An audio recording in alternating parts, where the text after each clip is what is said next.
All right. So we just completed the lecture on the history of the Jewish people. And so now we're going to take a look at Judaism as a religion. So, what are the beliefs of Judaism? So, here are some theological concepts that you really need to understand to get a good grasp of Jewish theology. Now, I talked about this in the previous lecture, but the first concept is the concept of the covenant. Again, just to revisit my illustration from before, is you have um, contract, you have a covenant. A covenant is very similar to a contract, where a contract is ratified by both members party. A covenant is ratified by God, and it is guaranteed by God's integrity. So in ancient Mesopotamia, the way that contracts were executed between two parties is these parties or people would come before the elders, the village elders, the town elders, whomever, and they would lay out the conditions of the contract. And then they would take an animal and they would cut an animal in half and separate the pieces. And then both parties would walk through the pieces of the animal. Sort of say that if we, if we break the conditions of this covenant, may what happened to this animal happen to us. So you walk through the pieces of this animal. It's a ancient way of ratifying a contract. Because remember, it's not like people had computers, people didn't write. The literacy rate might have been, less than 10%. I don't know. But this was the way contracts were ratified. And so in the story of Abraham in the Tanakh, in the book of Genesis, God puts Abraham into a deep sleep. And then you have a bull that's been killed and the pieces have been separated. And God passes through the two pieces on his own. Abraham doesn't pass through the two pieces. So this is very symbolic, because what God is saying in this instance is God is saying that the covenant he's making with Abraham, and not just Abraham, but Abraham's descendants, the covenant that he's making is ratified and upheld by God's integrity, not Abraham's. And so God sort of controls the conditions of the covenant.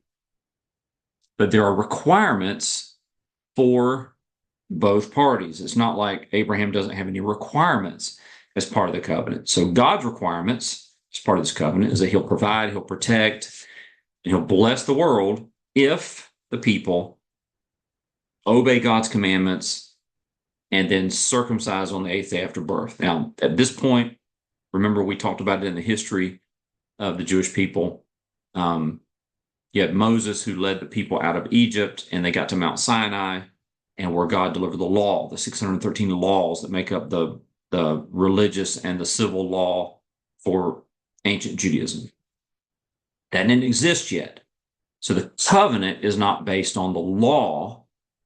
The law becomes part of the covenant, but the covenant is not initially based on the law. Covenant is based on obey God's commandments. Eventually, those will be the law, right? But right now, they're just the commands that come from God. And then circumcise every male child on the eighth day after birth. So the circumcision becomes the chief sign of the covenant. And the reason circumcision, which is cutting the foreskin off of the penis of a newborn male, an 8-day-old male, the reason circumcision is the chief sign of the covenant is because the primary promise of the covenant is that God would make a nation out of Abraham. And so the covenant and the promise is a covenant and a promise related to procreation. And so obviously procreation and sexual activity involves the penis. And so the circumcision is that every time Jewish people procreate, they're reminded of that promise. It's the chief symbol of the promise. So covenant. Covered this earlier. Monotheism is another concept. There's only one God. In fact, one of the chief portions of the Tanakh is Deuteronomy 6:4. Jews call it the Shema, which means hear, which means listen. Hear, hear, O God, the Lord is one, the Lord God is one. And then this is where you have the tetragram, the four letters which spell out God's name, YHWH. The vowels are added because in Hebrew there are no vowels. There are symbols below the letters to reflect vowel sounds, but there are no actual vowel letters. So the name of God. So if you're reading along in your English Bible in Genesis, Exodus, Leviticus, any book of the Old Testament, and you see the word Lord, Lord, but in all caps, all the words capped. Typically, that's the Hebrew word there is Yahweh. It's been translated into Lord. So that's monotheism is another concept. So here's a concept we haven't talked about in any religion, and that's atonement. And so in the Jewish religion, sacrifices must be made for people's sins, both individually and the nation. And so when something dies to cover the sins of someone else, that's referred to as atonement. That is the theological concept of sacrifice. So you have animal sacrifice, that the death of the animal pays for the sin of the person. It's called atonement. Messiah, that is a Jewish concept that we don't really see in other religions. We haven't studied in other religions. And the Jewish concept of Messiah is that a single historical character would be born and would bring about salvation for humanity through the Jews and would establish God's kingdom on earth. So this Messiah figure would be a sort of a royal and a priestly character, according to Jewish religion. So Mount Sinai, we talked about it, right? The Moses and the people come out of Egypt and go to Mount Sinai. Mount Sinai is where God gives the law to Moses. He received the covenantal law from God, and it's 613 commands. It is a prescription for ethical, social, and religious fundamentals within Judaism. It spells out how the people are to atone for their transgressions. It talks about how to settle certain disputes, and it's a fascinating read. It's one of those things where when you read it, you have to take it in small bites because it's so rich you can get lost in it. But the interesting thing about the Jewish law, the law from God given to Moses on Mount Sinai, is that Western society, Western being, countries from Europe and now down in South America, North America, even some of the countries in Africa, countries that base their system of laws on the European, North American system. The Jewish law, the 613 laws that make up the Jewish law, is really the foundation for those societies. And so this is not religious.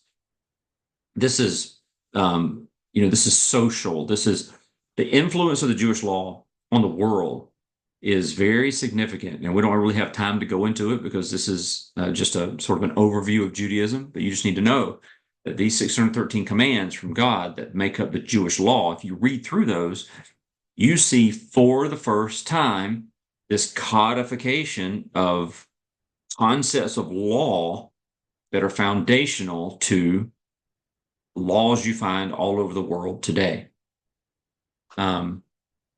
Interestingly enough, entering the land, the land we talked about in the history of Judaism, entering the land was part of the covenant. So the temple, and we're going to talk about, pre-temple, temple, and post-temple Judaism. But so when God gave the law to Moses, he instructed Moses to have this huge container made. It was a very intricate design, had angels on the top of it. It was laced with gold. It's called the Ark of the Covenant. The stone tablets that Moses inscribed the law on and some other religious artifacts were placed in the Ark of the Covenant, the housing of the covenant. And the people were not allowed to touch the Ark of the Covenant. It had these ringlets in it that you put a pole through, and you pick it up with a pole on four sides. You couldn't touch it. If you touch it, you die.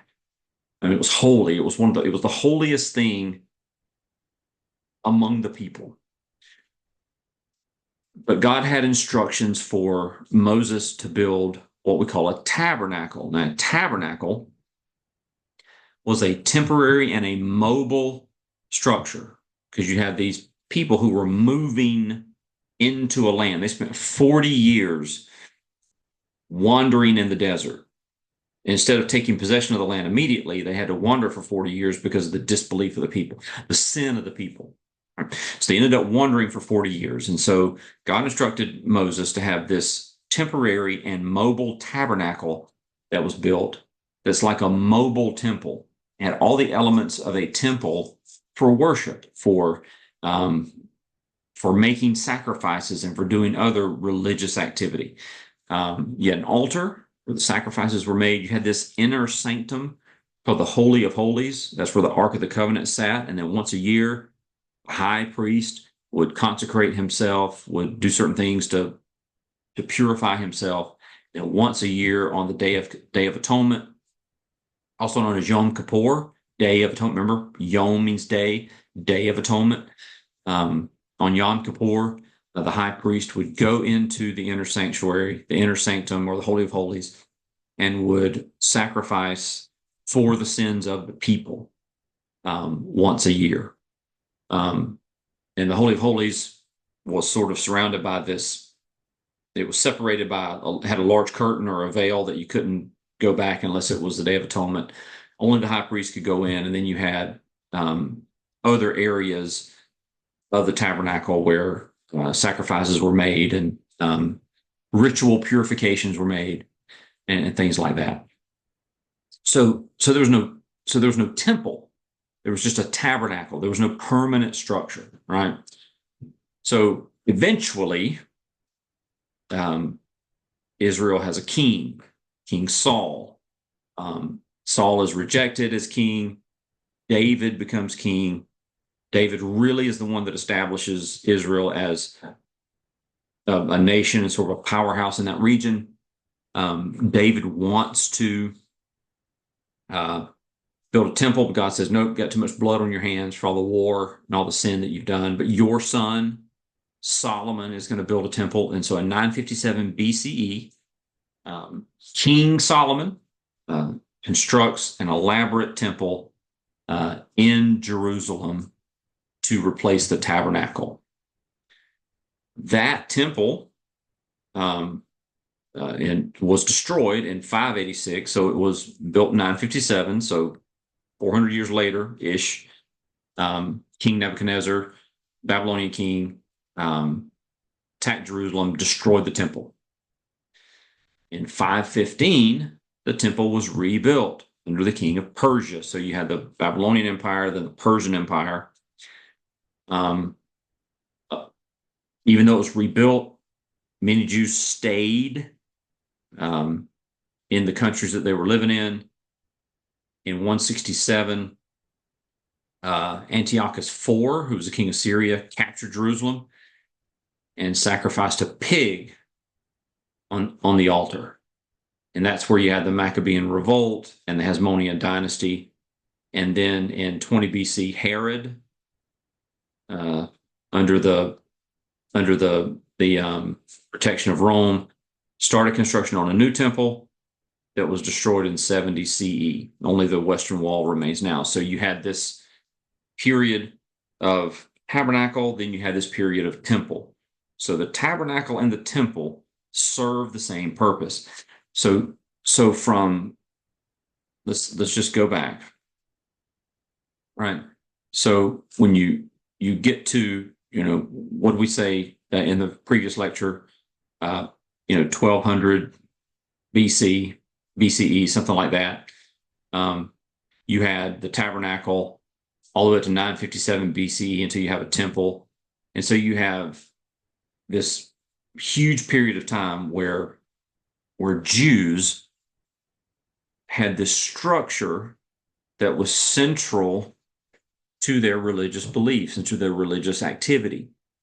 So outside of a tabernacle or a temple, it's very difficult to practice Judaism fully, because if you don't have a consecrated altar or a consecrated Holy of Holies or the Ark of the Covenant, you can't really practice the atonement aspects of the religion without the temple or the tabernacle. And in the year 70, the temple was destroyed. And so what you have, and the people were dispersed. So what you have is you have a people with a deep religious tradition, of which the temple or the tabernacle is central to their identity as people, their identity as a religion. Their identity was tied to that temple or the tabernacle. Well, in 70, it was destroyed. So what happens is you move into this period, which we're in now with Judaism, called rabbinic Judaism. What this is Judaism's response to not having a temple or a tabernacle. And so what you see these schools begin to develop, schools of thought. You had Sadducees, Pharisees, and Essenes. So the Sadducees were these group of religious Jews who were wealthy, they're very conservative, they didn't believe in a resurrection. The Pharisees were really concerned with interpreting the law of Moses, the 613 laws for everyday living, and they added laws to the laws. Not actually, they weren't actually writing new laws. They were just saying, hey, if you want to follow this particular law, here's all the ways you should do it. And those ways you should do it kind of become laws in themselves. So it was really legalistic from that perspective, but they did believe that at the end of time, God's people would be resurrected. And then you had the Essenes, which is really similar to the Christian concept of a monastery. You had these ascetics who lived near the Dead Sea. So these teachers, these rabbis from the Pharisee tradition, what they did in the absence of a temple was they developed traditions that took the place of the animal sacrifices, different kind of prayers, different kind of ethical behaviors. And so what Jews would do in the diaspora, now they lived in Russia, they lived in somewhere in Eastern Europe, they lived in Turkey, they lived in Iraq, in Babylon, which became the largest center of Judaism for a really long time. They would gather together in these communities outside of Israel for worship, for prayer, for study of the law, for Torah, the study of the law. And they developed these traditions that took the place of the animal sacrifices. And so what they did was they set out and create these schools where they would really dive deep to properly interpret the Tanakh. And so they developed this process of study where they would have these really smart people who were religious scholars who would write commentaries on various Jewish laws or books of the Tanakh. And this process of teaching became known as midrash. So eventually, these rabbis wanted to take all these commentaries and they wanted to create a system of sort of oral and theological tradition. And so in the year 200, a rabbi named Judah the Prince completed this teaching, compiling all these teachings from Pharisees through the years, completed this teaching, this book called the Mishnah. And then the Mishnah, along with the Jewish law and the Tanakh, become the basic text for which future rabbis would go to rabbinical school to learn to be a rabbi, and this became kind of their textbook. And then you had the Mishnah, you had this book that Judah the Prince created, and then you had all these other really smart Jews who were writing commentaries on the Mishnah, and all of those were organized into the Talmud. Now, you're not responsible for knowing all this and all the details of this, just to let you know that in response to the temple being destroyed and the absence of a central place where Jews could go and worship together, either at a tabernacle or a temple, the Pharisees, through the centuries, developed these systems for learning and for practicing Judaism in the absence of the temple. And it really became very elaborate, and it became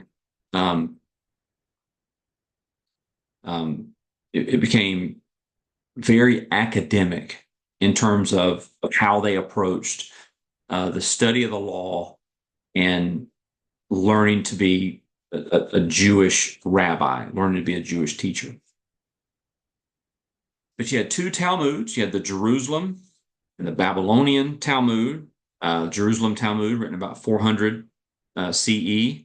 And the Babylonian Talmud, really more of an encyclopedia, and it became the dominant version because, as I said earlier, the city of Babylon became really the central, the center for global Judaism for a really long time until the really the I don't know, really probably the I don't know 16th, 17th century, probably, when Jews started to migrate away from the Islamic areas into European areas. So the Talmud, along with the Torah, the Tanakh, became the chief texts for Jews. And it was the way you worshiped. It prescribed how you worship in the absence of animal sacrifice. So now you have the modern era, right, of rabbinic Judaism. That's the Judaism that exists today. Although the population of Jews in Israel declined, right, you had the diaspora. It was never zero Jews living in Palestine, which, by the way, I'm not going to dig into it too deep, but we call it Palestine because the Roman emperor, at the time of the destruction of the temple, it was really considered a derogatory term, meant to insult the Jews, and kind of became the name of the area. It was never a country name; it was just kind of a name for the area. But we don't use Palestine negatively. We use it to describe the area. And so, even though the population of Jews in Israel declined, never zero, and Jerusalem always kind of remained the capital of Judaism, and the Western Wall the primary religious symbol. So until about the 10th century, most of the Jews living outside Israel were concentrated in Babylon. It became the center of kind of Jewish religious intellectualism. That's where the religious academies were. And here's an interesting tidbit. We'll get to it a little bit when we talk about Judaism. I mean, when we talk about Islam. But generally speaking, I know it's hard for us to believe because of the tensions in the Middle East between Palestinians and Jews. Palestinians, mostly Arabs. The Jews thrived under Islam as people of the book. They were taxed. They were couldn't do certain things, but essentially, because they called Abraham their father, just like the Arab Muslims did, with some exceptions, generally speaking, Jews thrived and they found a way to grow and thrive and live peacefully during Muslim expansion. During the Enlightenment, 16th, 17th century, what you saw was this rise in secular intellectualism. It affected Christianity as well. It affected Judaism, where you had Jews in Western Europe that became less religious. So it's really during the Enlightenment that you started to see this separation between ethnic Judaism and religious Judaism. I told you a story about the two women I worked with in the last lecture. One was a ethnic Jew who really wasn't religious at all, and the other who was both ethnic and religious. And so it was in the Enlightenment that you began to see Jews separate themselves from the religious aspect and just embrace the cultural aspect of what it meant to be Jewish. So Jewish really was considered more of an ethnic identity. So in response to this secularism, groups of Jews sought to reintegrate Jewish ethnicity and religion by rejecting secular culture, changing the way they dress, renewing religious traditions, and we refer to those as Orthodox Jews, Orthodox Judaism.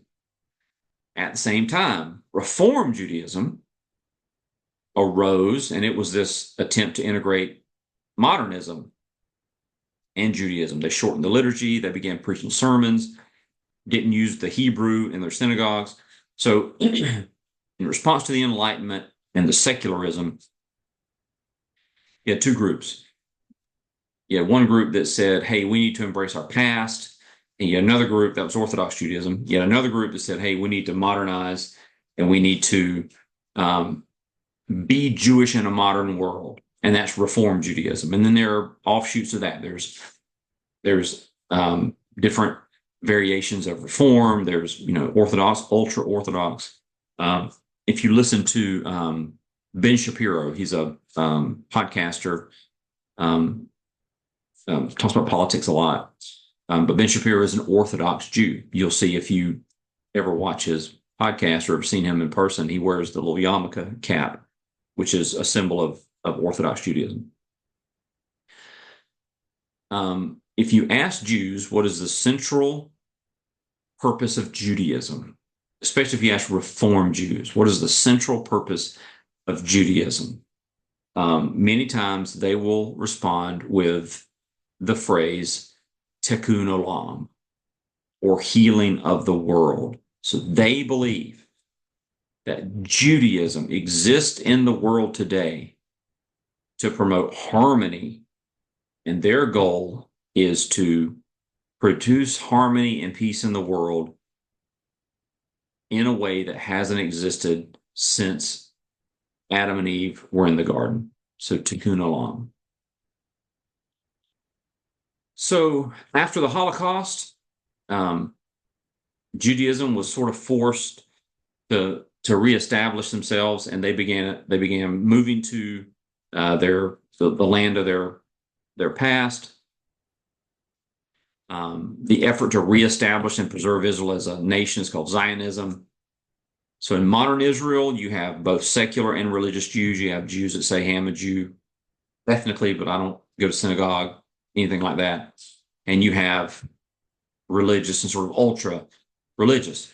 Majority of the Jews in Israel are religious, even if it's marginal religion. And if you've ever seen pictures of Jerusalem, you see this huge mosque with this gold dome. It's called Dome of the Rock. That mosque is built on the site of the former Jewish temple, and that's something that Muslims would do when they would conquer an area. They would take a large cathedral church and they would turn it into a mosque. And like in this case, in Jerusalem, when they controlled the area, they built this mosque on top of the old temple site, and it was their way of sort of saying that Islam is a superior religion. That's so what they would do. It'd be the same thing if Christians came into an area and converted everybody to Christianity and turned a mosque into a church. The same thing. So Dome of the Rock sits where the former Jewish temple sits, and Jews are not allowed in that area. But Jews are pursuing the rebuilding of a temple and reestablishing temple Judaism. So Orthodox and ultra-Orthodox Jews would like to see a temple rebuilt, and they would like to see a move away from rabbinical Judaism and a return to temple Judaism. That's with the animal sacrifices and everything. That's the goal for Orthodox and ultra-Orthodox. So let's talk about Jewish holy days and festivals that are part of both their cultural and their religious identity. You have Shabbat or Sabbath. That is the sixth day of the week, which is Saturday. It's actually sundown on Friday to sundown on Saturday. It is reserved for rest and contemplation. In some Orthodox communities, on Sabbath, when they go to temple or go to synagogue on Sabbath, they won't even crank a car. They'll just walk, because cranking a car will be considered work. They don't light candles. They don't do anything that's considered work. And it varies based on the community. But Sabbath is a very important concept in Judaism. Rosh Hashanah is the Jewish New Year, celebrated in the fall. Yom Kippur is the Day of Atonement. That's the highest holy day of the year for Jews. It's a day when the high priest would go into the Holy of Holies and offer sacrifice for the entire nation. Well, under Temple Judaism, Jews will fast and focus on inner cleansing, renewing their commitment to God. Sukkot, this is a celebration of the time in the wilderness when Moses left Egypt. The Israelites kind of wandered in the wilderness, the desert, for 40 years, and Sukkot is a celebration of that time prior to moving into the Promised Land. Hanukkah, that's the Festival of Lights. It's a very interesting story behind Hanukkah. We talked about when the Persians sacrificed a pig on the temple altar, and the Jews revolted, creating the Hasmonean dynasty. Well, during that Maccabean revolt, there was a period where they only had enough oil to light the candles, the menorah, for one day, but the oil lasted for 8 days. And so Hanukkah is a celebration of God's provision. You have Yom HaShoah, that's Holocaust Memorial Day. And then Passover, we talked about Passover. When we talked about the history, that is a celebration. It's in the law. The 613 laws is you celebrate Passover. But that's when the angel of death passed over the houses that had the blood of the lamb on it under Moses. All right, so that is, in a nutshell, the theology of Judaism. If I had to summarize it just in a couple of sentences, I would say that if you really want to think about Judaism and you want to try to capture the theology of Judaism is a theology of covenant, a covenant that God made with Abraham that extends to the lineage of um, of his descendants, whereby God would take care of the people and care for the people as long as they obeyed. And the covenant extends to the law, which is the civil and the religious law that orders the Jewish society. But the Jewish religion is about staying in covenant with God, obeying God, living in the land that God promised, and this concept of tikkun olam, which is healing the world, where God put Jews on the earth to heal the world.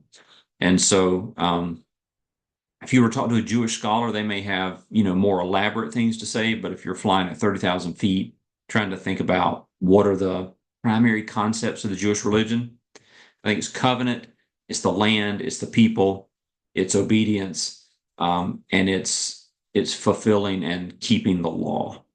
All right, so that wraps up our lecture, our two-part lecture on Judaism. Next, we will talk about Christianity. Thanks for tuning in.